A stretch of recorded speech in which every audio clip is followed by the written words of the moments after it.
Welcome to the Empower Women Show with Jane Trimble, the show that elevates and empowers women in the community by sharing their story and showcasing their business. With me today in the studio is Crystal Warlow from the Being Brave Club. Hi. Welcome, Crystal. Thank you for having me. Yeah, thanks for coming. So why don't we start, just share with us who you are, where you're from, and a little bit about what you do. Well, I'm Crystal, and I was born in Saskatoon, and I've stayed in Saskatoon my whole life. I'm a photographer by trade, so I've been at that for about 20 years, and then Being Brave Club is, well, I've been building the community for 3 years now, and it's a community that brings women together through adventure and movement and scaring the shit out of yourself. I love it. I wasn't expecting that. You're so quiet spoken. Sorry. Okay, so scaring that out of yourself, what is it about that made you create a club to do it? Well, I found myself single after 13 years of marriage, and really was tapping into that adventurous side of my own, and took a month-long trip across Canada and was like thinking, like, there has got to be more women out here who want to do this kind of stuff, and it turns out there is. And maybe they don't know where to start, and I was pretty scared on that trip. I had never camped before. I camped the whole way, and it was just me and my dog the whole month, so good for you. It was kind of life-changing, and Wow. And this is after your 13-year marriage ended? Yes. You threw caution to the wind, you put your dog in the car with a tent and decided to go and travel across Canada. And what happened on that trip? Lots of beautiful scenery. I got my car hung up on the side of a mountain with no cell service and no other people around, and no one knew where I was. I don't think I've ever sworn so much in my entire life. But it was one of those moments where I was like, okay, well, this is like probably worst case scenario, almost, because I didn't meet any bears. But I got out of it and I managed it, and I just like really found my love for hiking and being outside and being in nature, and really tapped into like a core desire. Core desire. Okay, talk about that. What is the core desire? Adventure and freedom for me. Wow. Freedom from what? Ooh, being told what to do. Ooh, I like it. How have you been told what to do? Oh gosh. I mean, that's a big topic, You can right? be honest. Yeah, it is. Yeah, and that's what the show is about. Well, I guess, I mean, patriarchy is a start. I can't work for anybody else, for sure. I know I need to be my own person as far as business goes. I just have this thing where it's like, if you ask me to do something, I'm okay with that, but I cannot be told. Yeah. I don't know where that comes from, but it's a rebellion. And did you always have that rebellion, or it was something that was sort of pushed down, and then when you had the freedom, what? That's like a good question. Well, I'm an only child. I don't know if that helps with anything. But I think I've always kind of had that. Amazing. And then, so it seems obvious, but why did you call it the Being Brave Club then? Because I don't believe in fearless.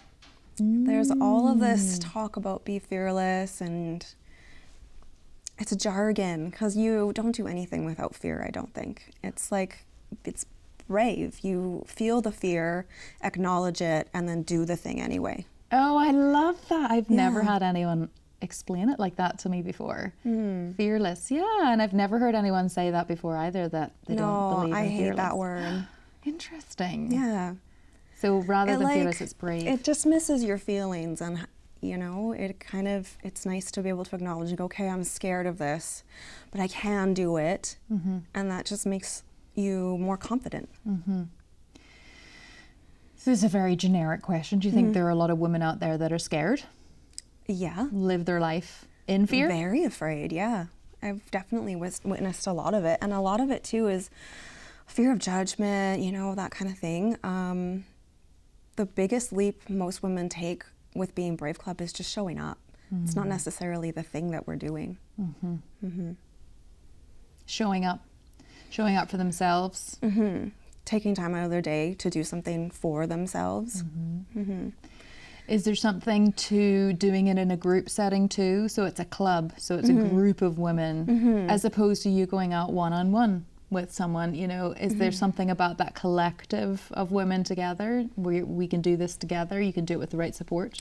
That's the community that I really hope to build, is just to know that there's no judgment and that you're free to come as you are and just try something new. Yeah, amazing. Yeah. So what are some of the activities that you've done along the way? Gosh, what haven't we done so far? So some of the popular events are horseback riding. Yeah, that's like Saskatchewan. There's like only as adventurous as you can really get, like, because you know in the mountains there's a little bit more variety. Okay, yeah. But archery is one that is really popular here as well, which I actually, to be honest, I thought it was going to be really boring, but I really liked it. Cool. Yeah. We were in Tulum in February. I did a retreat in Tulum, which was amazing. Wow. I hosted an event in Canmore to go caving, which I thought for a long time was going to be a really hard no for me, to go into, you know, tight spaces and crawl around. But it was really liberating as well to go, okay, in this situation, again, I'm scared and I'm doing the thing anyways. And so it was a type 2 fun. Type 2 fun? Yeah. What does that mean? It's fun afterwards. I'm going to use that. That's amazing. Amazing. And then walk me through sort of the mindset or your thought process. Okay, so you've got this thing that you're afraid of. Let's use the cave as an example. What was your thought process? You're standing in front of the cave. What's the fear, for example? And you go in, and then what is going on in there, and then after? Caving, for example, I guess the fear was getting stuck. But in all the events I put together, if I'm not the expert in it, I hire the experts for it. Good, yeah. Yeah, because I don't want to put anybody in danger. There's bravery and there's stupidity. There's a difference. So my thought there was, you know what, we have a guide and he's in here every single day. This is his job. We're obviously not going to get hurt in here. So just learning to trust was a big one. And that is a big one for a lot of people too. Yeah. Trust what? The process or the person that's guiding you through? Probably both. Yeah. Yeah. Definitely both. Putting trust in another person is a big leap for a lot of people. Yeah. And then when we came out, wait, you have to go through it when I'm in the cave, what I'm feeling in the cave. We don't just when I'm in the cave. Yeah. That's actually the fun turning point, is when you're in the cave and you go, oh my goodness, it's actually not that bad. Yeah, there were definitely moments where, there's just one spot where it's a squeeze and it comes to like this point and it's like a size 7 shoe to get through it. Ooh. So it's really, really small. Yeah. And I didn't realize it was optional, so I was like, okay, well, let's go. We gotta do it. So the whole time I have a video of my out loud thought process, actually. And I'm just like, oh, my butt's gonna get stuck. My butt's gonna get stuck. That's really what was going through my head. And then our guide was like, well, I had a man like of 280 pounds go through this. You're really gonna be fine. And so I got to the other end and I was like, whew, okay, I made it. Awesome, still alive. Let's just keep going. Usually I don't feel the fear until I'm post. Interesting. A little bit sometimes. And yeah, so we kept going. You kept going further into the cave, or kept going out of the cave? Well, at that point, actually, we got into this opening on the other side and discovered that I had to go back because it was just an optional, hey, check this out. I wasn't listening. I have a problem with that. Yeah. I'm usually the one giving instructions. I don't listen to the instructions half the time. Yeah. So yeah, it was good. I survived. I'm happy that I did it. And I was really proud of our whole group, actually, because our guide told us, in a group of 7, maybe 3 people do that one. Okay. Because it is scary, you can't really see where you're going, and it's a tight squeeze. You can feel the walls around you. Yeah. So mentally, it's a challenge, and our whole group did it. So wow. yeah. What size is the group? We had 7. 7. Okay. Yeah. So I think without the support and encouragement of like other women that are doing the thing, you know, people may have just opted out. I like this idea of the collective, and you know, there is that saying, you can get somewhere fast by going on your own, or you can get somewhere well by going with other people. I posted that on my Instagram a few times. Have you? Yeah, it's a good one, isn't Yeah. it? Yeah, I think the way forward is together. Hey, For sure. it's a good one. Yeah. I think in a group too, it just makes it a little bit easier to do a scary thing. Yeah. Yeah. Because you have the people with you, and you're all doing it together, like Yeah. the collective, like you said. Yeah. And talk to me really briefly, I have to wrap things up because we're coming to the end of our interview, but talk to me really briefly about the horses then. What is it about the horses that the women seem to love so much?